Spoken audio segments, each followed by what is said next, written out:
Welcome into the Talkin Tide podcast on the Belly Up Podcast Network. I'm Chase Goodbrett, sports columnist with the Tuscaloosa News, joined by Travis Reier, the longtime senior analyst at BamaOnline.com. Of course, you can get Talkin Tide wherever you prefer to get your podcasts, including Apple Podcasts. Catch us as well live on YouTube and Facebook. The Twitter feed, Talkin_Tide. Give us a follow there. Links to all our podcasts drop there right away. Travis, this A-Day rendition of the Talkin Tide podcast, a Sunday nighter coming off of the spring finale over at Bryant-Denny Stadium Saturday afternoon. We'll be discussing that. We'll probably wrap up looking ahead a little bit to the NFL draft for some of these Alabama draft prospects getting ready to get selected, but certainly first and foremost A-Day and the quarterback battle that didn't exactly inspire, shall we say, on A-Day. It didn't. I guess I didn't go into it with high expectations, not so much because I don't feel like one or both of these guys, and Jalen Milroe and Ty Simpson, can't be the guy in 2023. I'm not totally convinced that Alabama's going to be in a place of being able to really lean on one or both of them if it comes down to it. I think I came out of it feeling like I did going in from the standpoint of this will not be a quarterback-centric offense. I don't think either one of us had that expectation going into 8A. So when I look at it from that perspective and I see like the white team, and we've seen this in the past, both of us, Chase, 8A can turn into like a 7-on-7 with the passing game. And right. We see the white team throw it 43 times. And they run it 28 times. I mean, do we really think the ratio, unless Alabama gets behind really early by a big number in a game in the fall, it's going to look like that, right? Right. In terms of pass and run ratio. Same for the Crimson team, 41 pass attempts, 28 rushing attempts. And look, some of those rushing attempts were sacks too. So they weren't even real rushing attempts, when we look at it from that perspective. You'd think it would be those two numbers would pretty much be inverted, right? When you head toward the fall, no question about it. And my take, that I wrote for the T News, Travis, kind of tried to point out best I could the inability, frankly, of a spring scrimmage under sanitized conditions, let's say. Is ever much of an indicator of anybody. I mean, how many times have we seen Dixie Howell Award winners not make a bang in the fall, right? It happens a lot when it comes to quarterbacks. But last year, the starting offensive line gave up 15 sacks, and again, it's non-contact sacks. I get it, but there was natural concern over last summer. And guess what ended up happening, Travis? Alabama's pass protection turned out just fine. Just fine. Yeah, the tackle spots it did. Yeah. No, so, I agree. I mean, with the premise, the bottom line is be careful about how much you try to take away from an 8A scrimmage. I do think that we did see enough again to think that quarterback has a ways to go. Now, again, that's another thing that we're comparing to the previous guy who very well might go number 1 overall in a few nights in the NFL draft. So, you got to kind of temper these things a little bit when you start trying to make transitions from, a stretch of quarterback play for all time in Alabama football. From Jalen to Tua to Mac to Bryce Young. We're talking about all-time quarterback play at Alabama. That one of these guys, we're assuming it'll be one of these guys, is looking at, or both, is looking at walking into that unenviable type of situation. So there's a lot of things to take into account. I guess we could talk about the offense. I thought Jalen did some decent things. I thought Ty did some decent things. I thought consistency was an issue. I was a little surprised by the drops by the wide receivers, Chase. Not sure about you. I know Nick talked about that a couple of times post game, that was not indicative of what he had seen from the receivers throughout the previous 14 practices. So there was some comfort in hearing that from him, that this was kind of the outlier for spring for his receivers. And still with that offensive line, specifically at left tackle, I think we learned that that's an evolving situation, and that there's still some things that could happen there that are going to be different than what we saw maybe in the spring.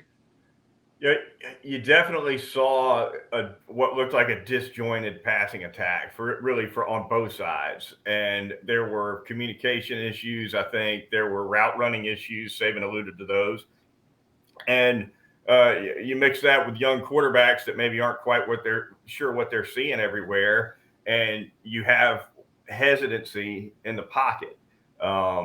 Both Simpson and Milroe both looked unsure of themselves. That's concern.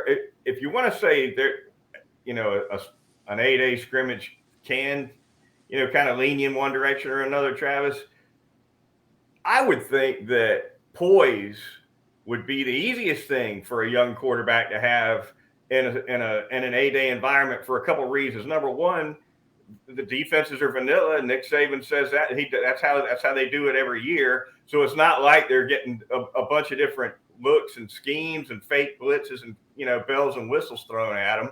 So you would hope there would be less hesitancy, at least because of that. And then you could certainly say all the more poise should be expected when you're not going to get hit.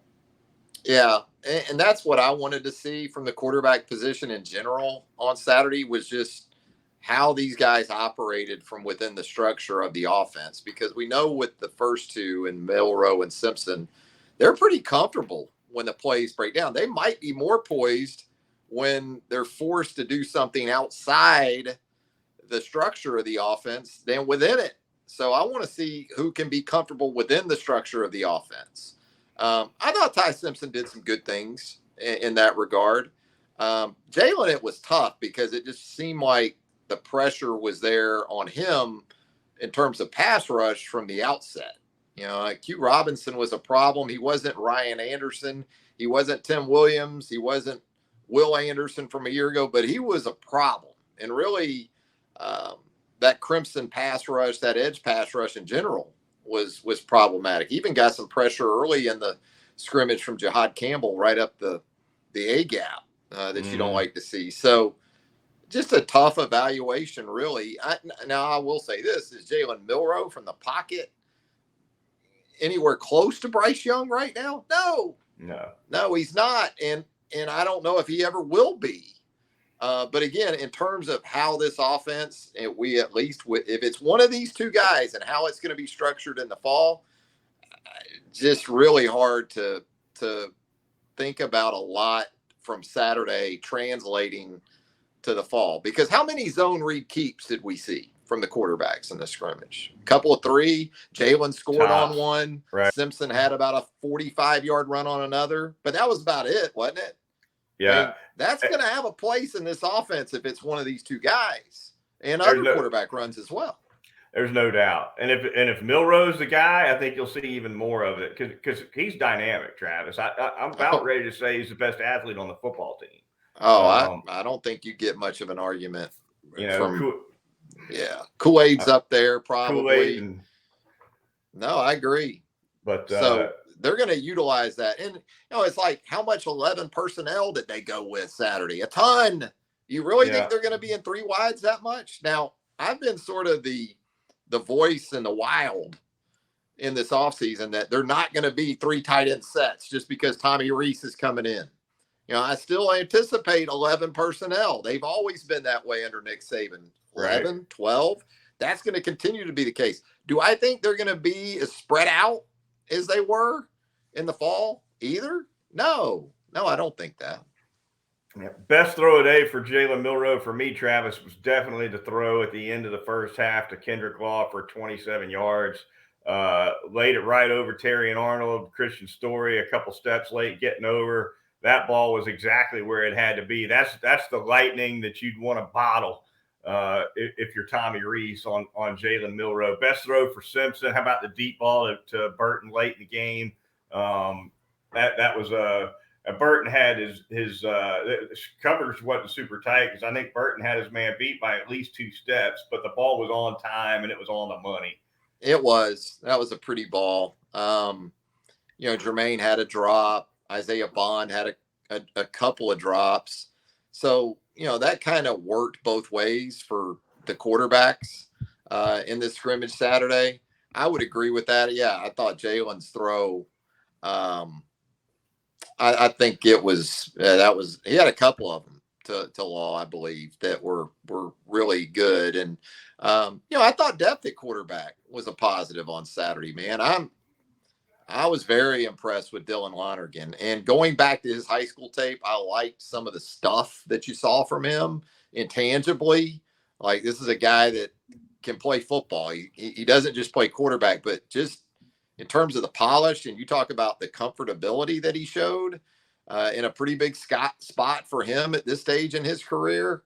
I thought that was a real positive. I think Eli Holstein showed you some good things as well.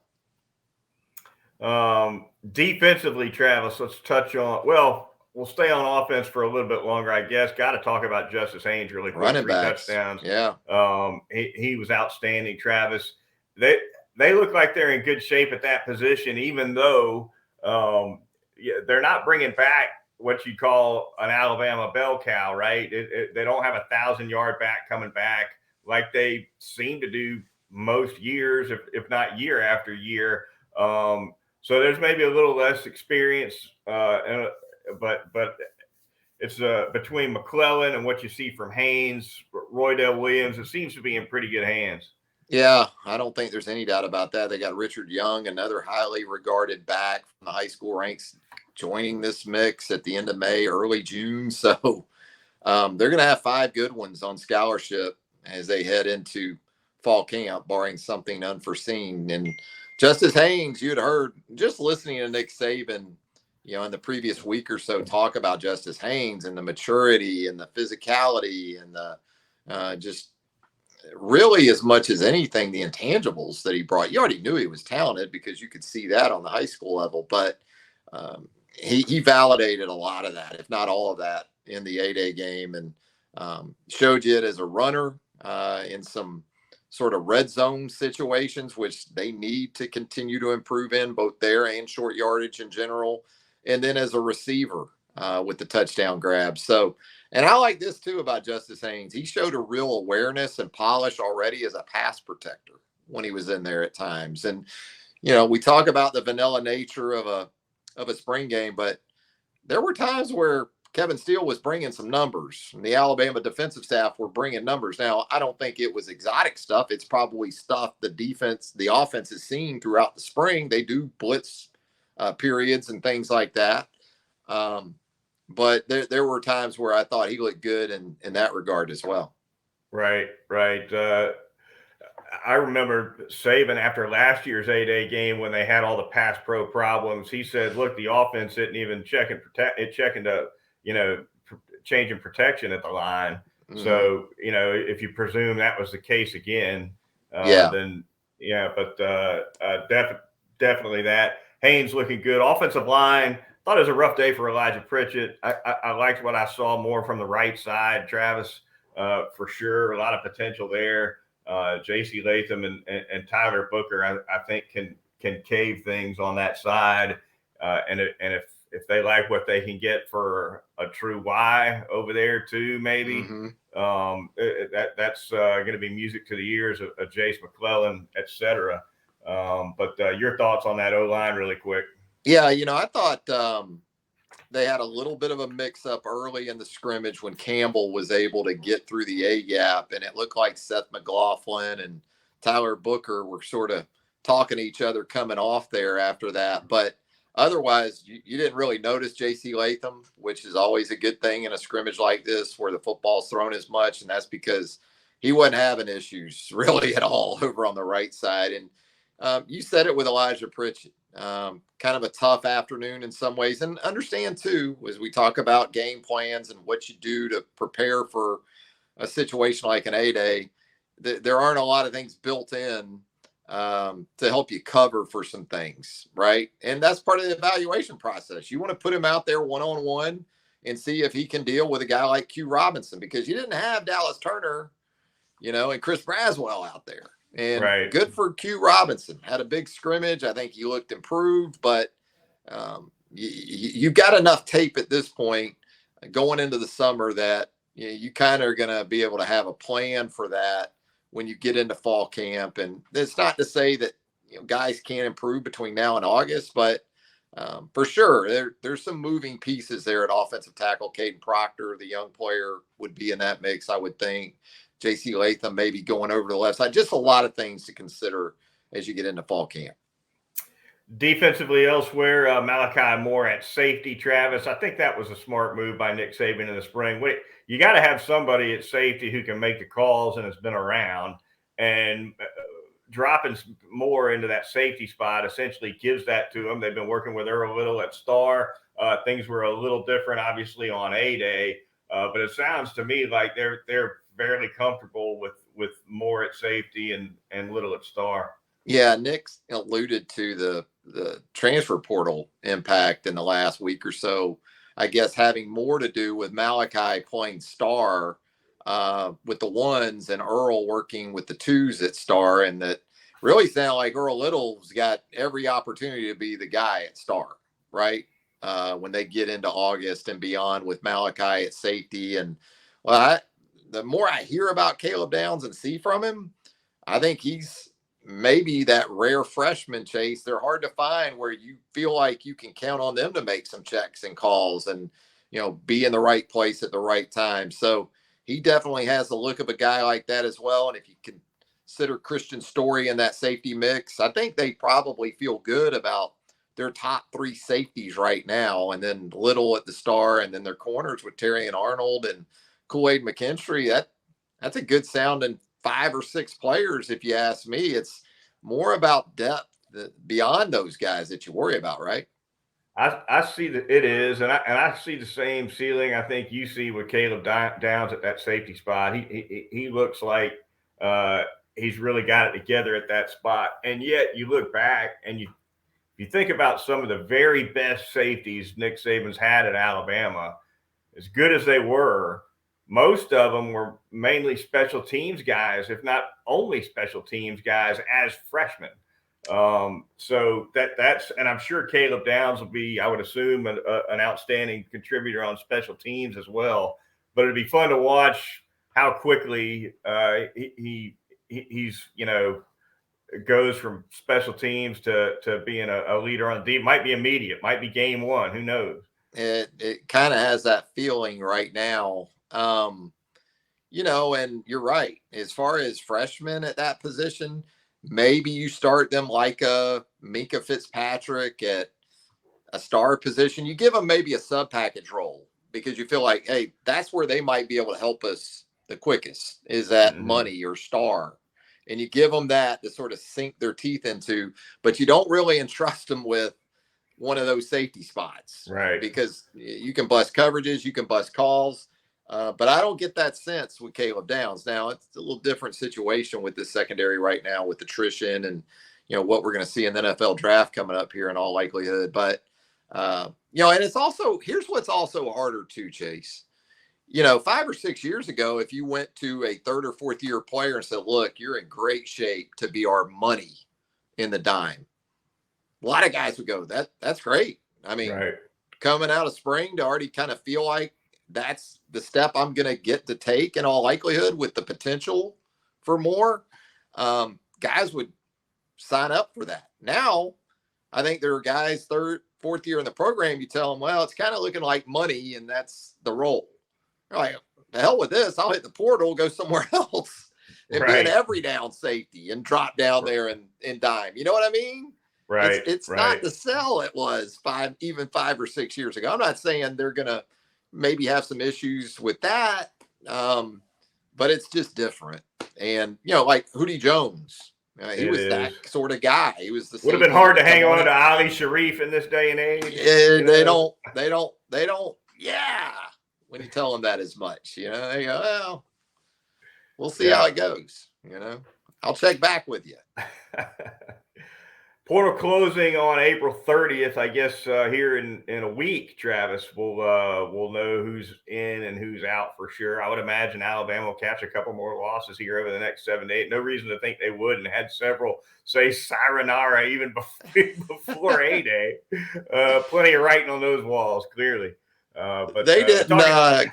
Couple of them didn't hang around to, get their Jerry Duncan I like to practice award. I wonder if they got their votes in. I wonder if they got their votes in. I'll be over here in the portal. Yeah. Talkin Tide podcast on the Belly Up Podcast Network. Want to thank sponsor right now, Peterbrook Chocolatier of Tuscaloosa. Travis, what about them? Peterbrook Chocolatier, right there at 1530 McFarland Boulevard North in the Indian Hill section of Tuscaloosa. Just completed a great run through Easter. If you were in town in Tuscaloosa for A-Day weekend, hope you were able to stop by and check out all the great treats, all the great chocolate right there at Peterbrook Chocolatier. You know what's coming up? Mother's Day. I don't know a mama that doesn't love chocolate. So look, it's an easy assignment for you. Peterbrook Chocolatier, 1530 McFarland Boulevard North in the Indian Hill section of Tuscaloosa. Talkin Tide podcast on the Belly Up Podcast Network. Moving on, again, the Twitter feed, Talkin_Tide. Travis, for the last few minutes of the show, we'll take a quick look ahead at the NFL draft for some top Crimson Tide prospects. Once again, Bryce Young, Will Anderson, obviously the top two. Young expected to go number 1 to the Carolina Panthers. I put Daniel Jeremiah to the test on a teleconference earlier this week, Travis, and asked him about the likelihood of Anderson going 2, which is 1-2 from the same school. Has only happened 3 times ever in the NFL draft. He doesn't think it's out of the realm of possibility. But Texans, where Will Anderson did have an official visit, and D'Amico Ryans, of course, the coach there, they hold that number 2 pick. Cardinals pick 3, Colts pick 4, Seahawks pick 5. Anderson will be gone, I would think, for sure by that 5th pick, if not sooner. Yeah, that Vegas money seems to have shifted pretty heavily, I guess, towards Bryce being that number 1 pick. That's been the sentiment here for a couple of weeks now. First time an Alabama player will have gone number 1 overall since Harry Gilmer in 1948, I believe. So how about that one? In the modern era, I guess we could say, of the NFL draft, he will be the first Alabama player to go number 1 overall. And so from a recruiting perspective, you love it, obviously, if you're Nick Saban. But you're right, and I've talked about this in the past. You just wonder, not that Will, and I agree, I don't see him getting past the 5th pick. But would Will Anderson have been better off if he could have come out last year as a sophomore in that draft? Because we had Travion Walker, I guess, go number 1 overall to our Jags. You going to take him or Will Anderson a year ago? After the numbers Will had in 2021, that's a fascinating retrospective, I guess. But both those guys are going to go early. Bryce obviously expected to go 1. I have a hard time imagining the Texans not going quarterback at 2. Maybe they don't, but they definitely have a need there as well. They absolutely do have a big need at that spot, those Houston Texans. Brian Branch going to be in Kansas City himself, along with Will Anderson and Bryce Young. And Chase Goodbread. I'll be headed up there. Absolutely. Nick Kelly and I both will be headed to represent for both days in case you don't go in the first round. They keep showing you in that green room, like Landon Collins that year. Yeah. Landon had to wear the same suit the second day, He didn't go in the first round. They only bring that 1 suit, Travis. It's just that second suit's bad. You know how many suits Mama brings, though? Mama brings 4 or 5 for the broadcast. But Junior brings 1. That's all he gets. Yeah. Anyway, Brian Branch, with his versatility, for sure, I think going to go in the first round as well. His draft stock's really gone nothing but go up. Jahmyr Gibbs, Travis, a borderline late first, early second guy. That's the word on him. The outstanding Alabama running back who's so versatile and so effective in the passing game. Just for fun, I went and scan the last 7 or 8 teams picking in the first round, Travis, pick 25 through the end of the first round to see who might have a need at running back, just to see where Gibbs might be looking at, if that's the area of the draft where he goes. The Bengals picking at 28 apparently could be parting ways with Joe Mixon at some point. We'll see where that goes. There's a salary issue there. So who knows on that? So maybe the Bengals, maybe the Eagles at the number 30 overall pick be something to see. Gibbs and Devontae Smith and Jalen Hurts. You think that wouldn't be Alabama fans' favorite team if the Eagles already weren't? Been some rumblings about Derrick Henry maybe to the Eagles. There you go. The Eagles, as they say up there. Reunite them. And then finally, another thought, Travis. The Broncos have no first-round pick.